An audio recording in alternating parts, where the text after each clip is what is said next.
art is in some sense a dysfunction. Sorry, what function? Art, a dysfunction. Dysfunction. Yes, because Okay. there are basically different ways of looking at art. A non-artist, a normal person, a healthy person, sees art as a tool. It's instrumental to something. It might be a tool for education, for entertainment, for signaling status, for ornamentation. And an artist, and I am from an artist family and totally identify with this stuff, is a person that thinks that the purpose of art is to capture conscious states. Full stop. This is the purpose of art. It's this observation for the sake of observation, because the conscious state is the important thing that needs to be conserved. An artist is somebody who eats to do art. And a craftsman is somebody who might produce artifacts, but they do art to eat. Right? It's a very different way of looking at things. For them, the art is instrumental to doing something. The art is an artifact. And for the artist, it's a service.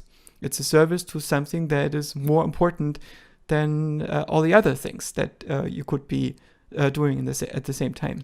And so if you see the artist as with the metaphors of artificial intelligence, you could say that the mind of an artist is a system that has fallen in love with the shape of the loss function. It's no longer optimizing the loss function itself. It's trying to figure out what it looks like. It's trying to capture a certain structure for its own sake, no longer for the reward that is going to increase as a result of applying what you've learned. Do you see yourself as doing that? Yeah, I think it's a deformation, and I can retrace it in a way. It's an identification that happens at a certain level. For instance, my mind is a very conceptual mind. I perceive myself as something that thinks, that solves problems, that reflects. And I perceive as my emotions and my body as being outside of that for the most part, right? Emotions come into me and they disturb me.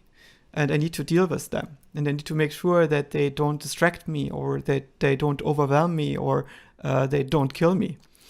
But I don't identify, for the most part, as this emotional being. Of course, sometimes I go over in that state, and I realize that state in which you are this emotional being that is motivational and that is embodied and experiencing, that's the normal state that we are supposed to be in. And a lot of scientists and philosophers are identified in a similar way as me, in a way. I think that a scientist or an artist or a philosopher is born when a child discovers that it trusts its ideas more than its feelings. And it happens often because you are wired in a slightly different way than other kids around you, and as a result, your social interactions fail, and you can't explain that. So you act like every other child based on your intuitions, on the 99% of what your mind is doing and is training, and these intuitions are wrong.